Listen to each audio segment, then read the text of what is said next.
Alright, I started on my Jeep. I got it all torn apart. I got the new ball joints in. I didn't get a chance to video it because I had a customer stop by. Bad unit bearing.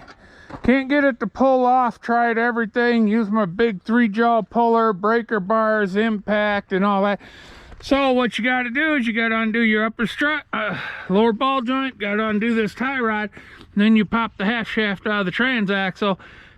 And then we'll take it over to the 20-ton press, and we're going to press the half shaft out. Hopefully we can save that.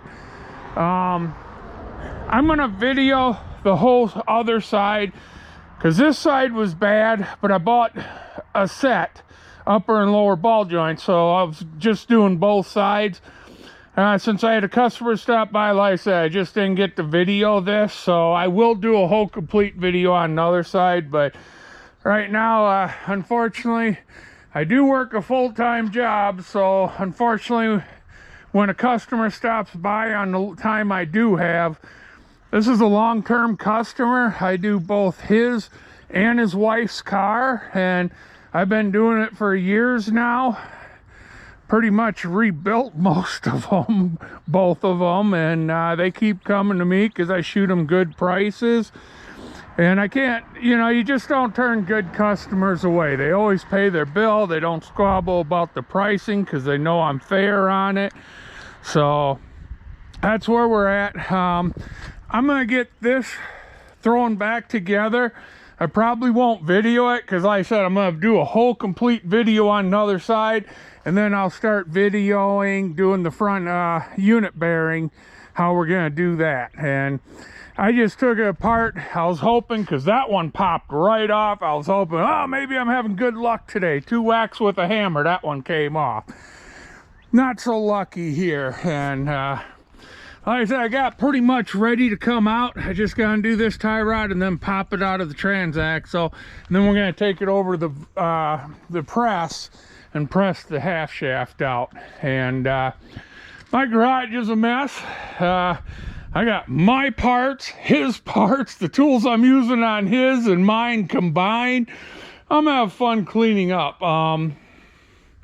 I do have gauges. Again, had to put a stop. I started putting gauges into my flatbed pickup, and so it's just been a mess. So I'm gonna get this Jeep thrown together quick, and so I can get started on his. And I'm gonna have to move my blasting cabinet, get to the 20-ton press, and we'll get on that again. So we'll see you here in a while. All right. Working on the Chevy Impala, so at least that's done. The unit bearing won't come off. We've tried putting a gear puller on there and all that.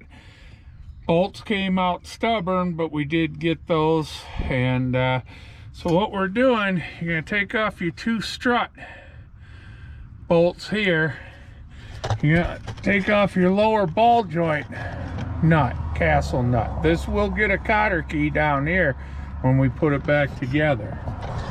You have to undo this tie rod, and then that's gonna allow you to pull this knuckle and the half shaft all in one piece, and then we'll take it and put it on the 20-ton press. Problem is when you run these till they seize and wobble bad, these get really hot. I mean, you're getting your brake force, everything, but basically when they get too hot and you just keep running them, oh, I gotta wait, I can't afford it, it seizes because there's only a thin piece of metal like this on the inside between your half shaft and the bearing. You superheat this thin piece of metal, and basically you weld your half shaft to that collar. So we're gonna try doing it on 20-ton press. If that fails, the only resort you have then is cutting the spindle out, because you need the knuckle. That's unavoidable. You need the knuckle to put this car back together. But if that's the case of what has to be done, then you're buying a half shaft, and he already bought the unit bearing. Now to pull the half shaft, it's just a matter of trying to get the right leverage, because you're going to go right between here and this pry bar isn't going to work, but you're just going to go right between there. I'm going to go get a shorter one and try, and you're just going to quick pop, then should pop right out for you. And okay, I got this set up, got this almost touching. I got to replace this jack with the air one, and then you crank it because it is painfully slow. But we got the half shaft out. Now we're going to see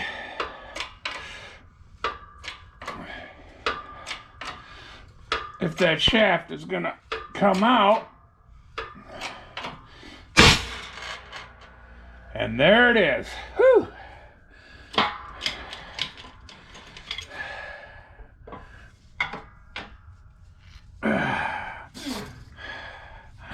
I put the nut, I left the nut on there, so when it popped like that, it just wouldn't shoot all the way down to the floor. So now I'll be back, because now I gotta get the shaft out. I'll take this nut off, finish getting the shaft out, then I gotta flip this thing over. I gotta try pressing this bearing off. So we'll be back when I get reset. All right, I'm gonna come out here in daylight. Now, this is the part that went bad. This is your bearing here. It is, I don't know if you can hear that grinding, but that's why we're replacing this. Plus, it was with the tire on, you could rock it, but I think with, yeah, still got a little bit of play, but from all the pressing we've been doing on it, we tightened it up, not in a good way. So, this is the new part.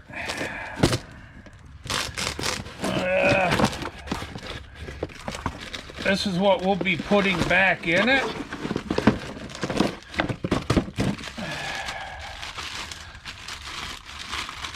This is the unit bearing here. It's all one piece. So, this is how I had it set up. I went to start putting tension on it. Couldn't get it up on the car, and a couple pumps with this. You got to kind of be creative with your spacers here. So I use parts. I got some thick wall pipe I use. These are from my ball joint puller setup. And then I just, on this tall side, I just used this piece of metal right there. And then that way, I just slid that between that and the dust ring like that, and then I just had to bend that side down a little bit, and I put them to catch each ear, and that was it. Wheel bearing popped right out. He picked up the wrong one, so waiting on the right one, he went to go get that. So as soon as he gets back with that, we'll go and we don't have to press the new one in. That's these, so we might. Oh yeah, there's his wheel bearing. It didn't even come out in one piece. It's coming out like that. You can just see, I mean, that's fried. Actually, a couple of the balls are disintegrated. So we're gonna have to repress that. Half the bearing came off. So I'll have to set it back up. So we got the dust ring out.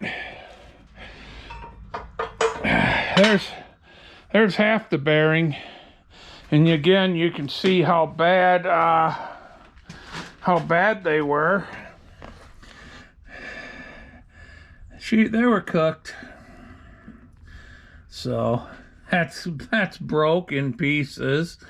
So all right, I'm gonna get this pressed out, and then I guess we'll start reassembly. Okay, I started getting a lot of it. There was big clumps of corrosion. I cheated. I just took a chisel and very lightly, but you can see all right there. And you don't want to mar this surface. So just severe angle, and I just lightly tapped it. But you got to clean this up. So emery cloth and a wire brush is what I've been using. I did take a chisel on this big, from about here down to here. It was just all, and you're not trying to remove a ton of metal, or material. You just want to get it cleaned up so we can put the new bearing in. So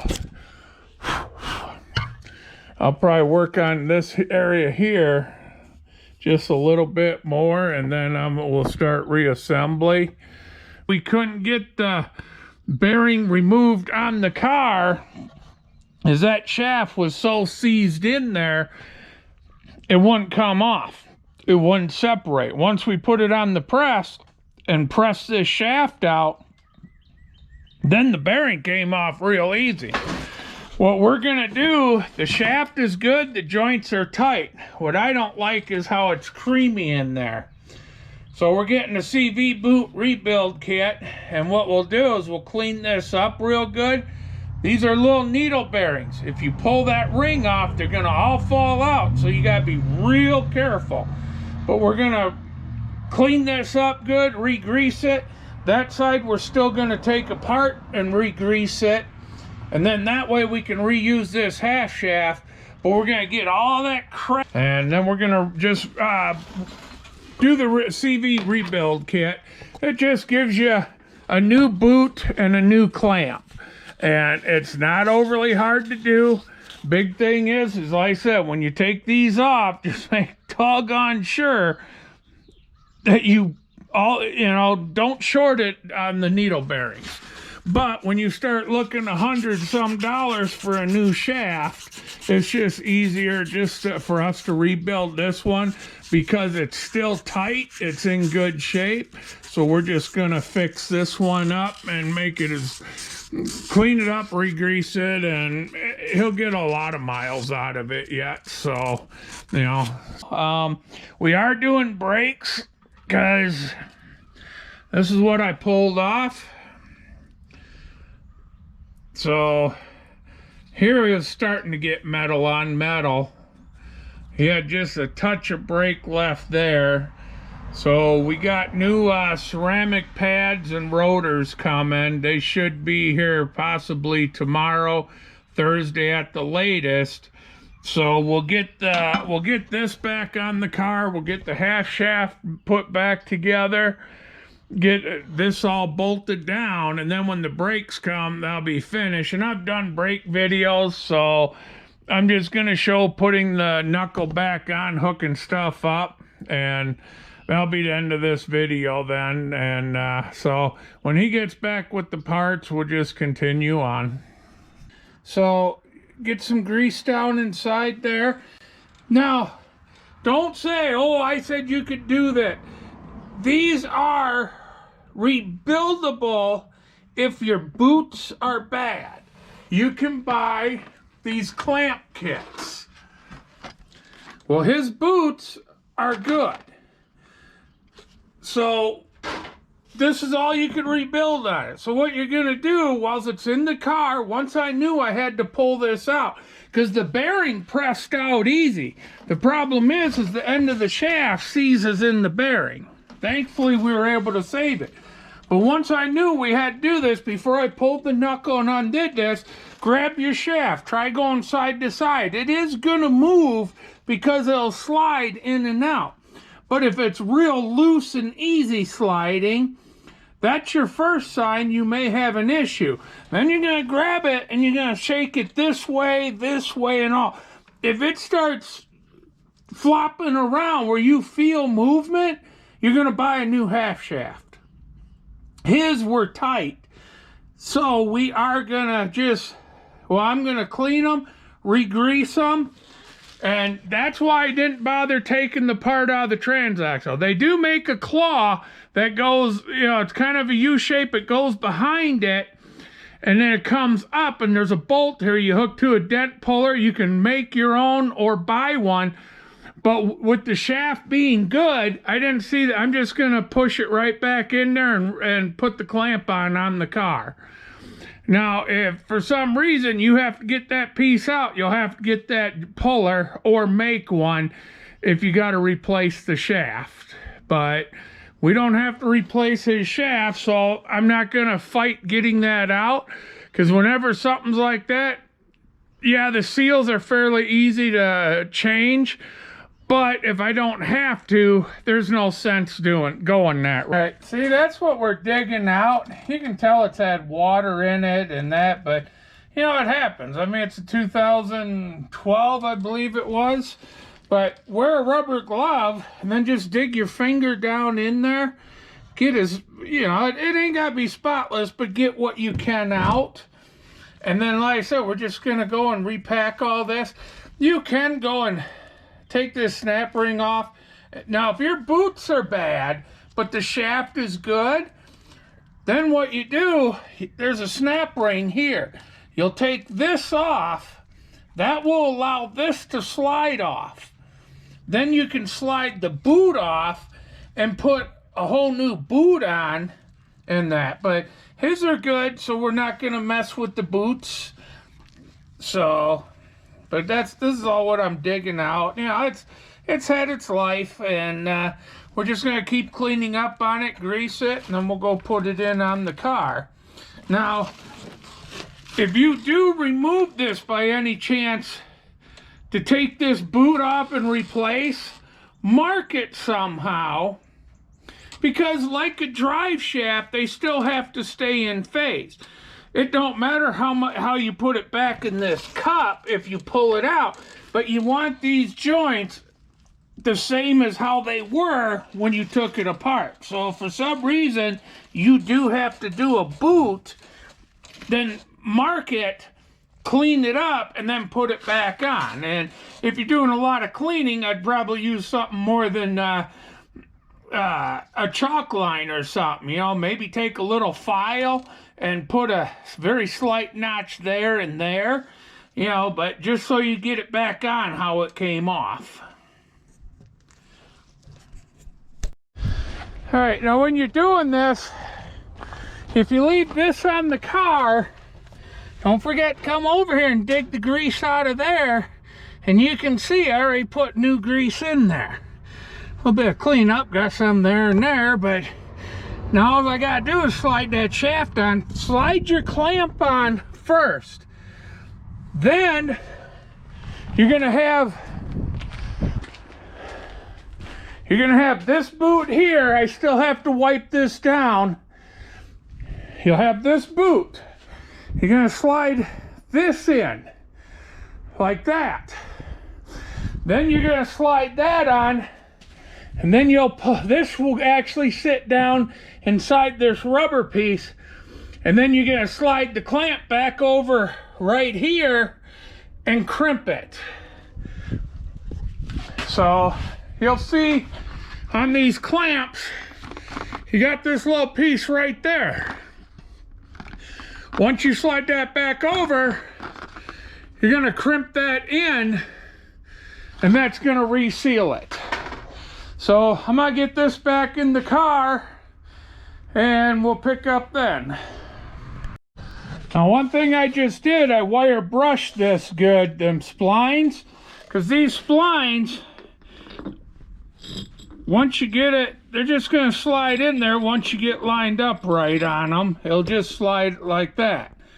But this you'll do once I get the knuckle back on the car, then this bolts to the front of the knuckle. The half shaft comes through this side. Now what I'll do is I'm going to liberally coat these splines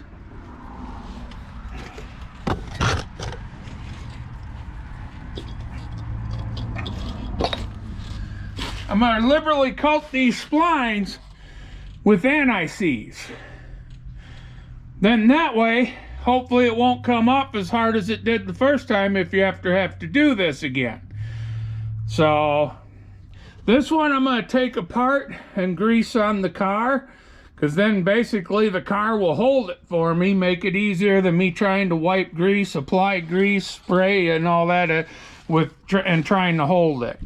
But so I'll put some anti-seize right here, and then once I get the knuckle back on, I'll slide that over here, and then I'll slide that and bolt it to the knuckle.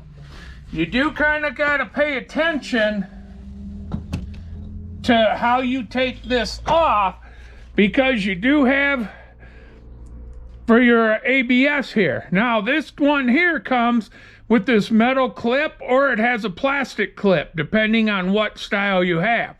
So I'll be taking this metal clip off and putting the plastic clip on it, because he just has a flat piece with a hole in it with the notches, and he just pushed in there to lock it. So kind of pay attention to how this was when you took it off. And his it's gonna sit roughly right like that, and then this feeds right up under the half shaft, and it clips into the bracket right about there, and that's where the plug will go into it. So I'm gonna go get this in the car, and then we'll be ready to put the knuckle on it. And then well, I'll get this in, then we'll put the knuckle on, then we'll be ready for the wheel bearing. Again, the wheel bearing, the only issue we had is because this was seized into the bearing. Once I got the shaft out, the bearing popped out real easy. This is still a DIY project, because this is all your labor, getting your parts here, getting them cleaned up and all that.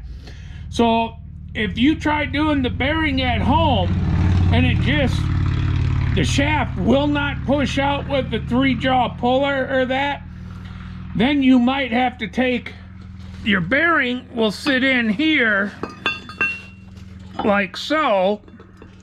I'm not lining up the holes, and then your shaft comes through. You can take this setup to a shop and have them press it out. They might charge you a half-hour labor, but it's going to only be about 10 minutes work. Then once that's pressed out, they can press this out, or you can hammer this out, whichever. Since you're there and they're charging you probably a half hour, might as well have them press it out. Then when you come home, do all your cleanup, because you're gonna have a lot of crap in there, even a bunch of, because you're putting a steel part on aluminum. You can see the pitting in that. Well, I had mounds of corrosion that I wire wheeled and finally took the grinder to it a little bit. Just don't dig in. And then you can go and do the rest of this at home. So this is still a do-it-home project. It's just if that shaft is seized in there, you may have to run that to a shop to have done. But, all right, that's where we're at.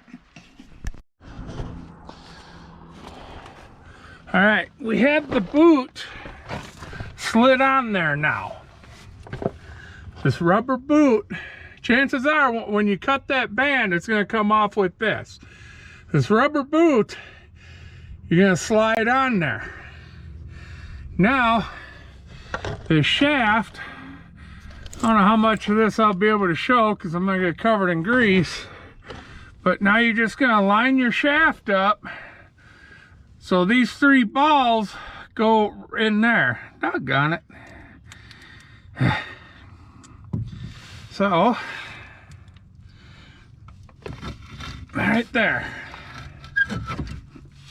Then, you just gotta get this boot, the boot on the shaft, to work up over the boot you slid on there.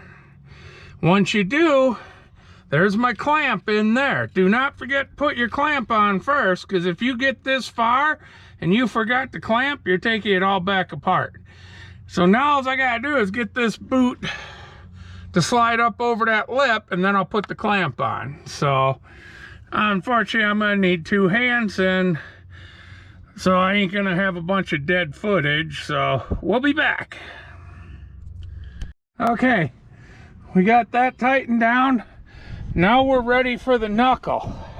Now this bolt that goes on your strut, it's not a true round, so you'll have to see. On this car here, it's an 18 here. So we'll take this piece here now. Let's try getting it on that lower ball joint.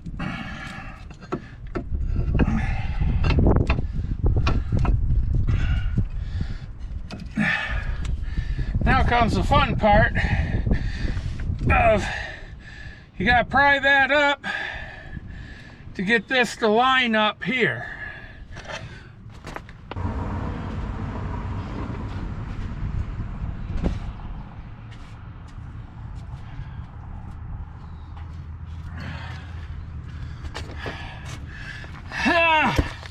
I'll be doing some editing there. I was going a little bit longer than I planned on.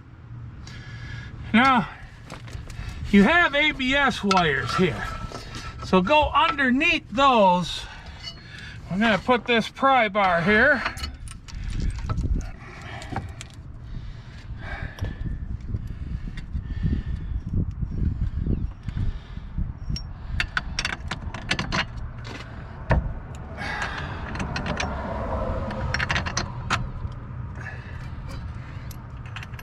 These bolts are knurled.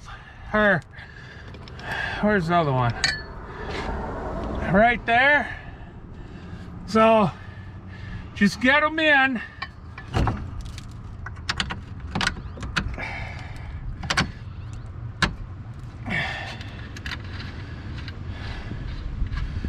All right. So now I'm gonna go get the impact, and we're gonna take them in. You can do these by hand. I'm not gonna lie. I mean, they're not super tight, hard.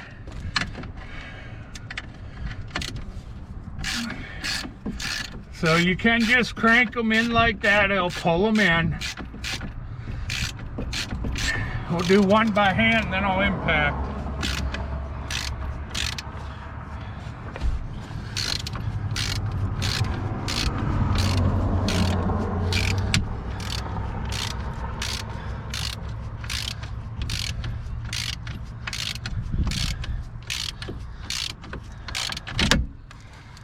Gonna have to get a deep dish, but you can see it's in.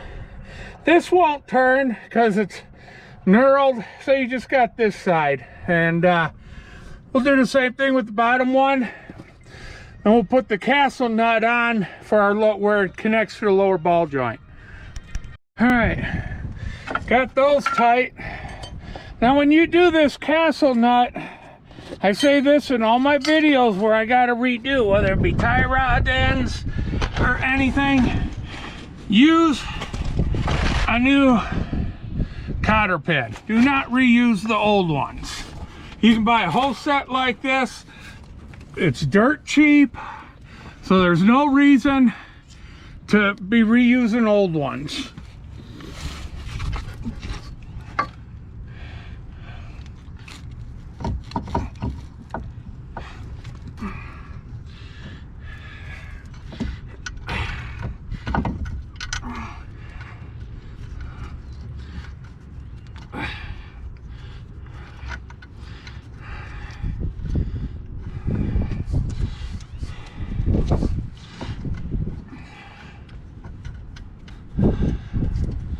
Okay, you saw I got that on there. I'm gonna go get that tightened down, and I'll put a cotter pin in, and then we'll come back when I'm putting the knuckle on it. I am gonna put knuckles on it when we're putting the wheel bearing on, so I ain't got just a ton of dead footage. Now, I did notify the customer that this ball joint is loose and going bad. The rubber's already split, but I mean, I can rock it in my hand. Unfortunate part about these cars, you can't buy just this ball joint. You gotta unbolt it here and there, and you gotta replace this lower A-arm. I highly recommend, if that ball joint's so loose, you can rock it with 2-3 fingers, replace the ball joint. Not my car. All I can do is advise the customer, and then that's their call. I'm not responsible for it if there's a problem. Here's your ABS wire, and it comes over to this side, and it'll plug right here. And then it'll clip to a bracket. I gotta put the bracket on yet. So, new cotter pin's in there. This is tightened up. We're gonna go ahead and put the knuckle on now. Keep calling knuckle. The wheel bearing on now. So I'll be right back.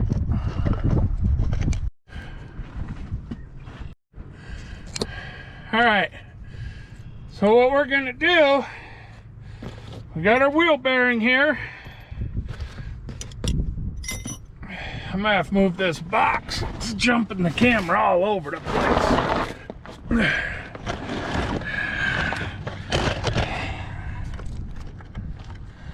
So,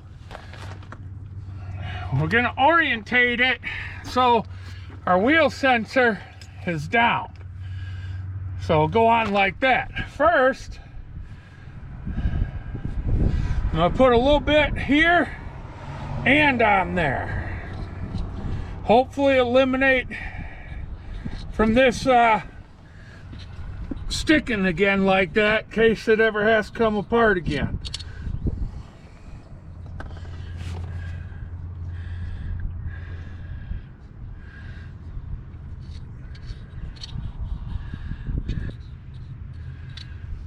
Go all the way around with it. Work it down into them grooves.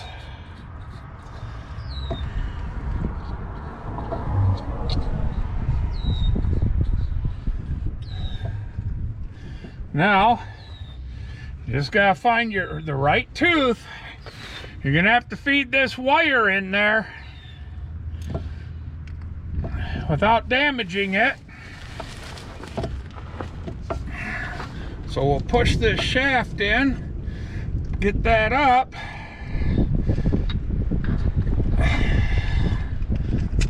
There. And now get your orientation right again.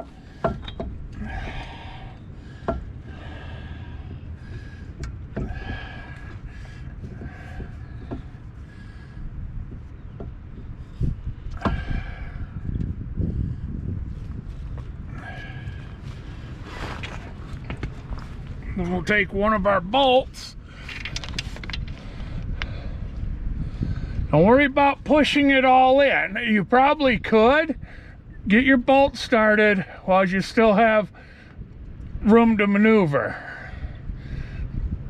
Now this is what I said about don't worry about pushing this all in. Get your bolts all started with it loose and then suck it in with the bolts. That way, because once you push this in, it's going to be harder to turn if you're not quite right on your orientation for your bolts.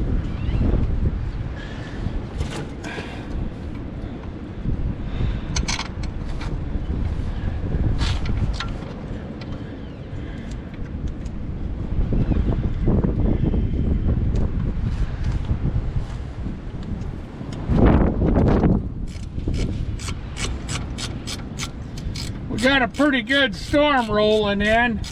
It poured on me a little bit ago, so I'm probably just gonna edit this video, because from here, once I get these three tight, I just gotta put the tie rod back in here, and I'll put a new cotter pin. I just gotta plug the ABS wire together, and then I am putting new brakes on here, so I will put this nut on here probably if it don't start pouring on me before I get these three tight. This torques to 175 foot-pounds. Check your car All of them are different. Actually, my Jeep was, I gotta look the spec up on this one. My Jeep was 175. I gotta check on this one. I'll Google it quick. But I gotta get these 3 bolts in here, and I'll put this nut on, and that's probably gonna, and I'm outside. So we'll see you in part 2 for putting the brakes on and finishing this up.